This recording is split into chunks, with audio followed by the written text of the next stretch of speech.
Hello दोस्तों, नमस्कार। हमारी नेट इस पहले पेपर की कक्षा में आज हम शैक्षणिक सिद्धांतों के बारे में अध्ययन करते हैं कि शैक्षणिक सिद्धांत क्या होते हैं। कोई भी काम करो, कोई भी शिक्षण कार्य जब तक कराएंगे जब तक कार्य शिक्षण कार्य बिना सिद्धांतों के पूरा नहीं होता। हम इन सिद्धांतों को मोटे तौर पर दो भागों में बांट सकते हैं। एक हम इन्हें सामान्य सिद्धांत कह सकते हैं और एक कहते हैं मनोवैज्ञानिक सिद्धांत। सामान्य सिद्धांत तो सभी लोग और मनोवैज्ञानिक सिद्धांत तो अलग होते हैं। सामान्य सिद्धांत के अंतर्गत आता है जैसे रुचि का सिद्धांत हो गया। इसका अर्थ क्या हुआ कि जब तक बालक में कोई काम को सीखने की या शिक्षण काम को सीखने रुचि नहीं है, जब तक हम बालक को सीख नहीं सकता। पहले के ज़माने में क्या करता था, बालक को पीट करके धमका करके उसको शिक्षण कार्य करवाते थे। लेकिन अब वर्तमान इस बात पर बल दिया जाता है कि पहले बालक में सीखने के लिए उस बच्चे को तैयार करो, उसके बाद हम शिक्षण कार्य कराओ। यानी रुचि का सिद्धांत, यानी बालक जब तक रुचि नहीं होगी तब तक वो कोई काम को सीख नहीं सकता। पहला सिद्धांत रुचि का सिद्धांत होगा। दूसरा सिद्धांत है क्रिया का सिद्धांत। क्रिया का सिद्धांत का अर्थ ये हुआ कि जब तक बालक कोई काम को खुद सक्रिय रूप से होकर नहीं करता तब तक वो सही ढंग से नहीं सीख पाता है। इसलिए बालक जितना स्वयं करके सीखेगा वह उतना अधिक उसे ज्ञान का अर्जन होगा। क्रिया द्वारा अधिगम सिद्धांत काफ़ी महत्वपूर्ण होता है और बालक को भी सीखने में उसी समय आनंद आता है जब वह क्रिया द्वारा स्वयं सीखता है। जब स्वयं काम करके सीखता है तो उसमें बहुत मज़ा आता है। इस सिद्धांत का अर्थ यह है कि जो भी कुछ बालक सिखाया जाए वह उसको निष्क्रिय श्रोता बनाकर नहीं बल्कि सक्रिय श्रोता बनाकर सिखाया जाए। और निष्क्रिय नहीं होकर बल्कि सक्रिय होकर उस काम को सिखाना चाहिए, तो बालक अधिक से अधिक ज्ञान प्राप्त करता है। प्रेरणा का सिद्धांत। रुचि का सिद्धांत और प्रेरणा का सिद्धांत लगभग समान है। यानी रुचि और प्रेरणा के सिद्धांत अलग सिद्धांतों का रूप न देकर के एक सिद्धांत मानना सही है। रुचि सिद्धांत कह दो कि बालक को जब तक रुचि होगी सीखने में तो अपने आप सीखेगा, क्योंकि रुचि जागृत होने पर अधिगम की प्रेरणा मिलती है। जब बच्चे में रुचि होगी पढ़ने की तो अपने आप प्रेरणा मिल जाएगी और प्रेरणा से बालक में रुचि का विकास हो जाता है। प्रेरणा का सिद्धांत अधिगम की दृष्टि अत्यंत महत्वपूर्ण और उपयोगी होता है, लेकिन उचित समय पर उसका उचित प्रयोग बहुत आवश्यक है। रुचि, प्रयोजन और आवश्यकता की शिक्षा की दृष्टि से उपयोगी प्रेरक है। उद्देश्यहीन एवं प्रयोजन रहित कार्य मानसिक शिथिलता पैदा करता है। जब तक कोई कार्य में उद्देश्य नहीं है, कोई उसका उद्देश्य नहीं, उसका प्रयोजन नहीं है, तो बच्चा उसको मानसिक शिथिलता पैदा करता है।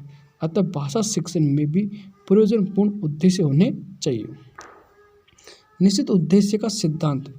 प्रत्येक कार्य अपने उद्देश्य के साथ पूरा होता है। क्या करा कि प्रत्येक कार्य अपने उद्देश्य के साथ ही पूरा होता है। अतः पाठ योजना को निश्चित उद्देश्य होना चाहिए। जो भी हम शिक्षण कार्य कराएं उस पाठ योजना का निश्चित उद्देश्य होना चाहिए।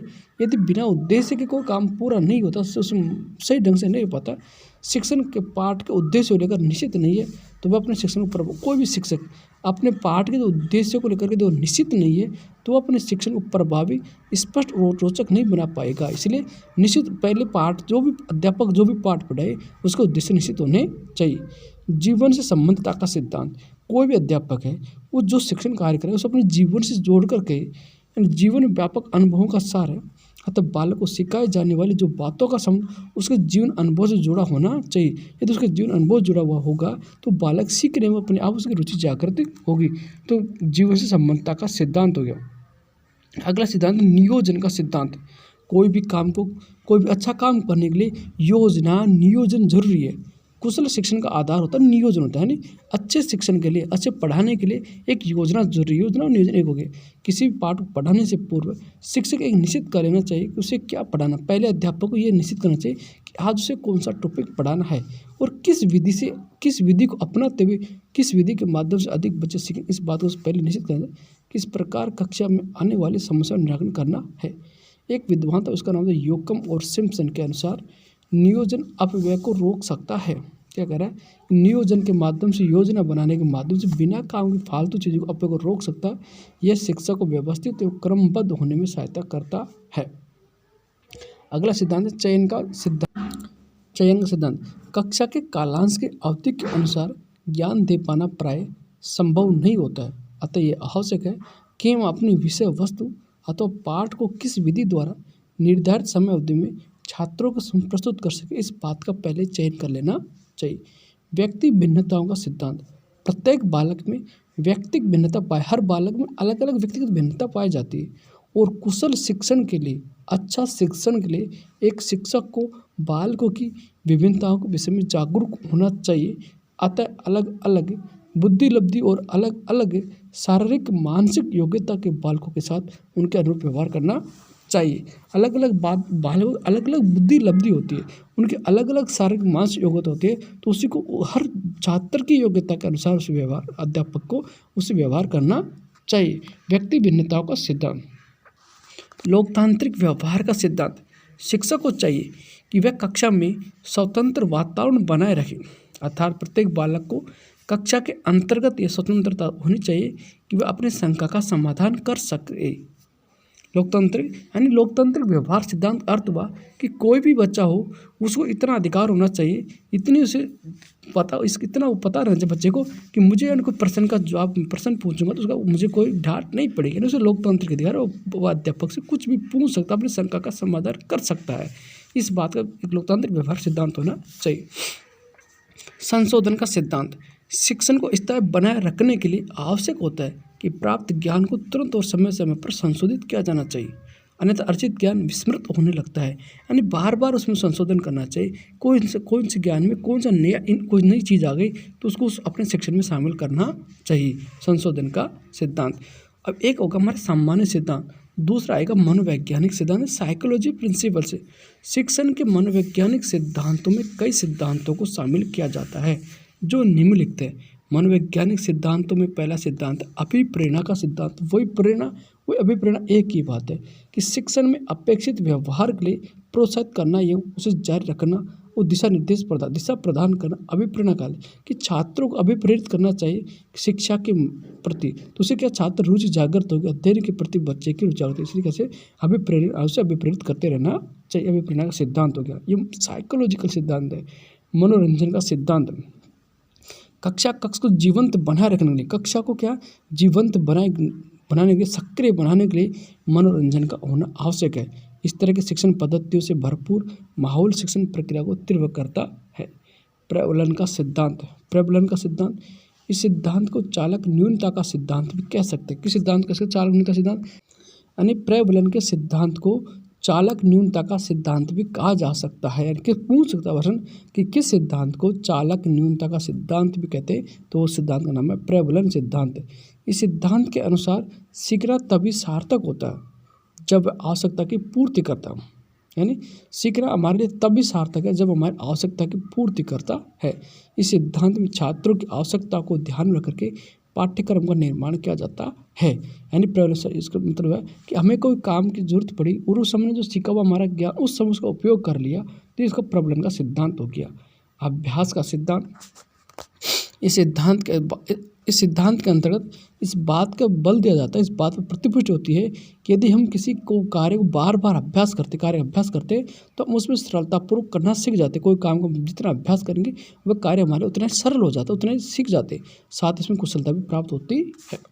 सहानुभूति और सहयोग का सिद्धांत, शिक्षण में सहानुभूति और सहयोग के सिद्धांत से छात्र प्रेरित किया जाता है। यानी बच्चों के प्रति सहानुभूति दिखा करके उनका सहयोग करके उसको शिक्षण के प्रति क्या प्रेरित किया जाता है। इसके माध्यम से बालकों में प्रोत्साहित कर शिक्षण अधिगम प्रक्रिया को सफल बनाया जा सकता है। रचनात्मक और आत्म अभिव्यक्ति के प्रोत्साहन का सिद्धांत, रचनात्मक और आत्म अभिव्यक्ति के ये सिद्धांत मुख्यतः गणित और अन्य भाषाओं में शिक्षण रचनात्मकता को हो गया। यानी छात्रों को इतने अवसर मिलना चाहिए कक्षा में अपने शिक्षण कार्य के दौरान कि वह नई चीज़ों का निर्माण कर सके, अपने आत्मा की अभिव्यक्ति, अपने खुद की बात को बाहर कह सके, इसको इतनी स्वतंत्रता मिलनी चाहिए। उपचारात्मक शिक्षण का सिद्धांत, शिक्षक द्वारा अपनी कमियों को गलतियों को पहचान कर समस्या के उचित समाधान के संबंध सुझाव हेतु सिद्धांत महत्वपूर्ण। यानी उपचारात्मक, यानी अध्यापक अपनी गलतियों को पहचान करके फिर उसमें उसको सुधार करके फिर बच्चों के सामने शिक्षण कराना चाहिए।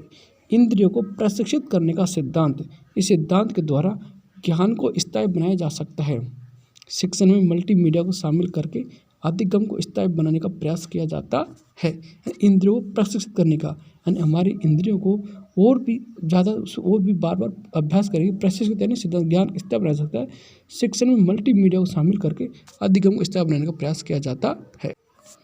शिक्षण सूत्र कौन से? टीचिंग फॉर्मूला, शिक्षण सूत्र शिक्षण कार्य के दौरान प्रतिपादित किए जाने वाले ऐसे उपकरण होते, क्या कह रहा है कि शिक्षण सूत्र होता है तो शिक्षण कार्य के दौरान प्रतिपादित किए जाने वाले ऐसे उपकरण होते हैं जिस पर चलकर शिक्षण अधिगम की प्रक्रिया सुगम, रुचिकर, प्रभावशाली व वैज्ञानिक बन जाती है। क्या कह रहा कि शिक्षण सूत्र शिक्षण कार्य के दौरान प्रतिपादित किए जाने वाले ऐसे उपकरण होते हैं जिस पर चल करके शिक्षण अधिगम की प्रक्रिया सुगम, रुचिकर, प्रभावशाली व वैज्ञानिक बन जाती है। शिक्षण कार्य के उत्तम संपादन हेतु शिक्षण सूत्र के ज्ञान की महती आवश्यकता पड़ती है। एक विद्वान रेमट के अनुसार शिक्षण सूत्र पथ प्रदर्शन करते हैं। क्या करते हैं? रेमट क्या कहता है, जो शिक्षण सूत्र है वो क्या करते हैं, पथ प्रदर्शन करते हैं, जिसमें सिद्धांतों से व्यवहार में सहायता की अपेक्षा की जाती है। शिक्षण के विविध सूत्र कौन कौन से हैं? देखो, शिक्षण सूत्र है, पहला सूत्र है सरल से जटिल की ओर। इसके अंतर्गत ये होता है कि अध्यापक को पहले ये बात का निश्चित कर लेना चाहिए कि इन बच्चों को सरल चीज़ से जटिल की ओर पढ़ाना चाहिए। यानी पहले सरल तथ्यों को आंकड़ों के ऊपर अध्यापन कार्य कराता है। अध्यापक पहले क्या करें, बच्चों को सरल चीज़ें पढ़ानी चाहिए, धीरे धीरे वो उस जटिल आंकड़ों की तरफ अग्रसर करना चाहिए। इससे विद्यार्थी सरलता से जटिलता की तरफ एक प्रवाह का निर्माण करता है। यानी उसको पहले सरल चीज़ें पढ़ानी चाहिए, उसके बाद में धीरे धीरे उसे कठिनता को ले जाना चाहिए। पहला सूत्र सरल से जटिल की ओर। ज्ञात से अज्ञात की ओर। अध्यापक को चाहिए कि बच्चे जो पूर्व में जो ज्ञान था उस ज्ञान से जोड़ते हुए उसको शिक्षण कार्य शुरू करके उस अज्ञान को ले जाना चाहिए, अज्ञात कर। यानी अध्यापक पूर्व में देखे जो ज्ञान है उसको परखते हुए अज्ञात शिक्षण कार्य की तरफ बढ़ता है। किसी पाठ में छात्रों की रुचि व ध्यान तभी संभव है जब उसमें जानकारी व नयापन दोनों सम्मिलित हो। स्थूल से सूक्ष्म की ओर। अध्ययन के दौरान बच्चों के शारीरिक और मानसिक विकास में अवरोध भी आता है। क्या करें? स्थूल से सूक्ष्म की ओर अध्ययन के दौरान बच्चों के शारीरिक व मानसिक विकास में अवरोधन भी आता है। ऐसे में स्थूल से सूक्ष्म शिक्षण सूत्र लाभकारी होता है। कई बार ऐसा होता है कि बच्चों में अधिगम के प्रति निराशा का भाव आता है, अतः ऐसे में उनको स्थूल से सूक्ष्म अध्ययन प्रणाली के माध्यम से ज्ञान देना लाभकारी होता है। जैसे मैप के माध्यम से शिक्षण, भ्रमण के माध्यम से शिक्षण आदि है। अनिश्चित से निश्चित की ओर। विद्यार्थियों में बौद्धिक विकास का क्रम अनिश्चित से निश्चित की ओर होता है। जैसे उनका मानसिक विकास होता जाता है, उनके विचारों में स्पष्टता आने लगती है। कई बार ऐसा होता है कि पूर्व अनुभव के आधार पर बहुत सारी चीज़ें मन में समाहित रखते हैं। ये सारी चीज़ें अनुभव परिपक्वता के अभाव आदि के कारण होती है।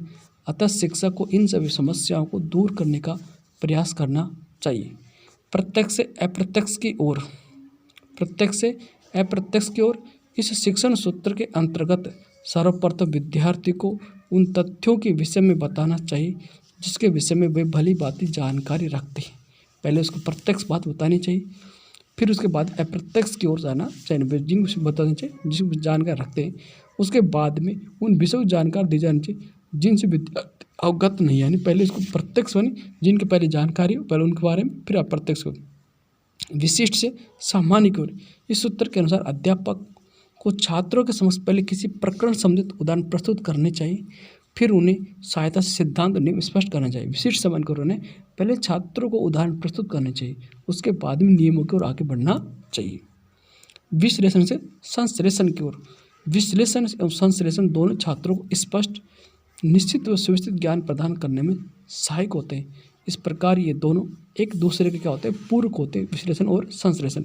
सर्वप्रथम छात्रों को किसी विषय वस्तु के विभिन्न पहलुओं से अवगत कराता है, उसे विश्लेषण कहते हैं। विश्लेषण मतलब होगा कि कोई भी जैसे टॉपिक है, उस टॉपिक एक बारीक चीज़ों को पहले उस अवगत कराओ, उसके बाद फिर एक साथ उनका पूरा संगठित अध्ययन कराओ। यानी पहले किस विषय से विभिन्न पहलू अवगत कराना, उस विश्लेषण कहते हैं। फिर उस संश्लेषण विधि द्वारा उस ज्ञान को एक नियोजित ढंग से फिर पूरा पाठ का निर्माण किया जाता है। वो एक होता है जैसे पहले पाठ के छोटे छोटे भाग करके उसे अध्ययन कराओ, फिर पूरे पाठ एक साथ, उसको विश्लेषण और संश्लेषण। मनोवैज्ञानिकता से तर्क की ओर। अध्यापन छात्रों को योग्यता और रुचि के अनुकूल होना चाहिए, उसके बाद में विषय सामग्री में तर्क का प्रयोग होना चाहिए। यानी पहले मनोवैज्ञानिकता से तर्क की ओर। तार्किकता से मानसिक विकास में वृद्धि होती है। तार्किकता से मानसिक विकास करती। अगला सूत्र है प्रकृति के अनुसार शिक्षण। छात्रों को शिक्षा उनकी प्रकृति को ध्यान में रखकर दी जानी चाहिए। छात्रों को कोई भी शिक्षा दे तो बच्चों की प्रकृति के अनुसार देनी चाहिए। जहाँ तक संभव हो शिक्षा और प्राकृतिक वातावरण में होनी चाहिए। ये सिद्धांत भाषा शिक्षा प्रदान करने की दृष्टि से भी और अधिक अनुकरणीय। इसका मतलब क्या हुआ कि जो बच्चे होते हैं उनको उनकी जो भाषा है उसी भाषा में शिक्षा देनी चाहिए। मातृभाषा उस मातृभाषा में शिक्षा प्रदान करनी चाहिए। प्रकृति के अनुसार शिक्षण। इंद्रियों का प्रशिक्षण। इस सिद्धांत के मुख्य प्रतिपादक कौन है? मोंटेस्क्यू और फ्रोबेल है। ये प्रश्न पूछ सकते हैं कि इंद्रियों का प्रशिक्षण इस सिद्धांत के मुख्य प्रतिपादक कौन है? एक तो फ्रोबेल है और एक है मैडम मॉन्टेस्क्यू। यानी फ्रोबेल और मॉन्टेस्क्यू इंद्रियों का प्रशिक्षण जो सूत्र है, शिक्षण सूत्र, इसके सिद्धांत प्रतिपादन है।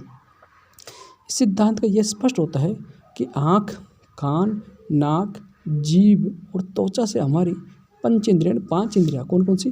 आँख, कान, नाक होगी और त्वचा और ये जिह्वा, ये 5 इंद्रियाँ हैं। इन्हें ज्ञान का प्रवेश मार्ग भी बताया जाता है। तो ज्ञान का प्रवेश मार्ग यानी आँख के माध्यम से जाता है, नाक के माध्यम से, कान के माध्यम से, जीभ के माध्यम से, त्वचा के माध्यम से। शिक्षण अधिगम प्रक्रिया में इन सभी इंद्रियों का अधिकतम उपयोग करना चाहिए।